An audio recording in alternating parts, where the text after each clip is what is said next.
Өнөөдрийн арга хэмжээ бол маш онцлог арга хэмжээ болж байгаа. Боломжийг бүгдтэн гэдэг урайнд дор Монголын тусгай олимпийн хороо зохион байгуулад аюул олон хамтрагч нартайгаа хамтраад говийн бүсийн 4 аймгийн хүмүүсийг 70 задаа дотор цуглуулад арга хэмжээ хийж байна. Энэ болохоор зөвхөн спортын арга хэмжээ биш. Нэмэх нь бид яг энэ хүний эрхийн чиглэлийн мөн энэ тусгай хэрэгцээт хүмүүс оюуны ялгаатай хөгжлийн талаарх яг онлайн болон яг практик мэдлэгүүдийг эцэг эхчүүд болон нийгмийн ажлын сайн дурынхаа хувийн хвшилтэд хуваалцах. Дээрээс нь бид нар бас хот болон орон нутгаас бараг 10 инженер ирсэн байгаа нарийн мэргэжлээ. Энэ говийн аймагуудаас ирсэн энэ олон хүүхдүүдийг бид ижбүрэн үслэг ажиллагаанд оруулах гэдэг энэ цогц ажил хийгдэжээ. Үүгээр аягүй онцлог. Тэгээд өнөөдрийг хүртэл яг тусгай олимп хүн амын дийлэх нь Улаанбаатар хотод байдаг гэдэг утгаараа үндсэн үйл ажиллагаанд Улаанбаатар хотод явдаг. Тэгээд харамсалтай нь бид нар 21 аймгаар яг Улаанбаатарт ажилладаг шиг гэж хүмүүстэй хүрч чадахгүй байгаа. Төрийн бас байгууллага учраас гэхдээ ингээ баг багаар урагшилж байна. Хүний эрх бидний суур хүн төрөлхтний зарчим байх хэвээр. Тэгээд заавал хөгжлийн бэрхшээл биш. Тэр дунд оюуны хөгжлийн бэрхшээл ерөөсөө биш. Хүн угаасаа төрхөөсөө эхлээл бие биенээсээ ямар нэгэн байдлаар ялгаатай байдаг. Тэ арьс, хүүс, бэлгийн чиг баримжаа, мэдлэг боловсрол, үндсэн гэдэг. За мэдээж насан туршид өөрийн гэсэн бие хүн болох тусмаа амьдралыг үзэх үндсэн ингээд өөр болоо явдаг. Хүн болгон ингэж бие биенээсээ ялгаатай байдаг нь аюу гайхалтай зүйл байдаг. Гэвч харамсалтай нь ганцхан Монгол гэлтгүй дэлхийн аягүй олон улсын харамсалтай түүхүүд байдаг л дээ. Энэ ялгаатай талыг хүлээн зөвшөөрч чаддгүй, хүлээн зөвшөөрөхийг хүсдэггүйгээсээ болоод нийгэмд ялгарлан гадуурхал гаргадаг, тэгш бус байдлыг үүсгдэг, улмаар хүний эрхийг зөрчдөг юм түгээмэл алдаанууд зөндөө байгаад байдаг. Тэгэхээр бид нар энэ бусад улсуудын практик кейсүүдийг харж тэр бүх алдааг аль болох давтахгүйгээр бие биенийхээ ялгаатай талыг хүлээн зөвшөөрөд хүртээмжтэй гэж яриад байгаа. Хүртээмжтэй нийгмийг цогцлоош бүх боломжийг бүгдэд тэгш олгох нь манай улсын бас яг хүмүүнлэг иргэний арчилсан нийгмийн суурь зарчмаа гэдэг үндсэн хууль дээр тунгалсан байдаг.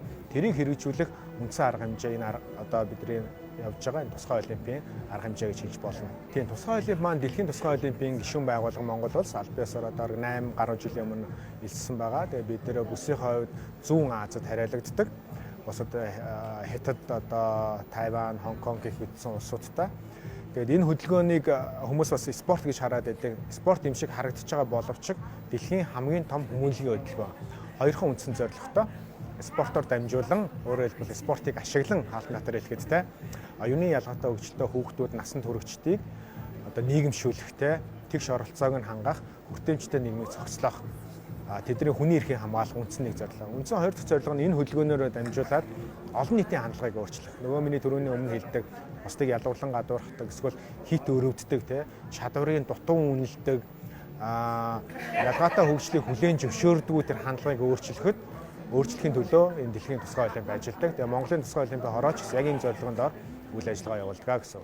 Тийм би бас нэг ийм л зүйлийг ойлгосон. Айгүй олон жилийн яг энэ салбарт ингээд сайн дурын ажил хийгээд өмнө нь болохоор асуудал хаана байна гэхээр асуудал дандаа энэ ялгаатай хөгжилтэй гэж яригадаад байгаа энэ хүүхдүүд тэдний гэр бүл байгаад байгаа юм байна. Тэгэхээр тэднийг ямар нэгэн байдлаар өөрчлөх ёстой байна гэдээ айгүй олон жил бас бодож ингээд явсан. Тэгээд саяхнаас ухаарсан зүйл шал эсэргээр юм байна. Асуудлын эсэргээр бидэрт буюу энгийн хүмүүст байгаа юм байна. Манай нийгэмд байгаа юм байна.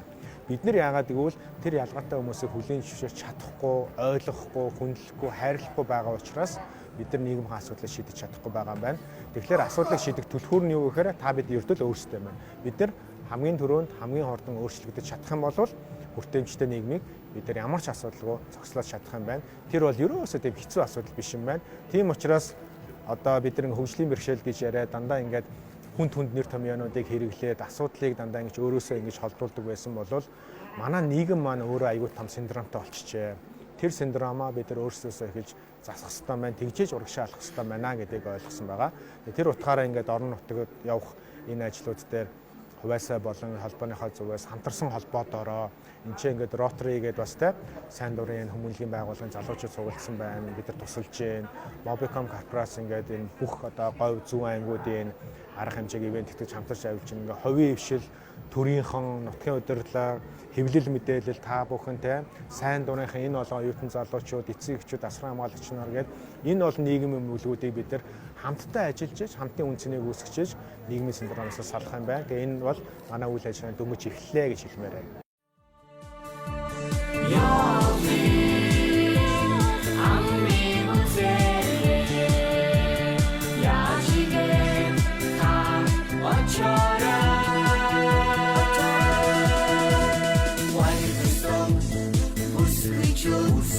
Ганши бат чирэн залус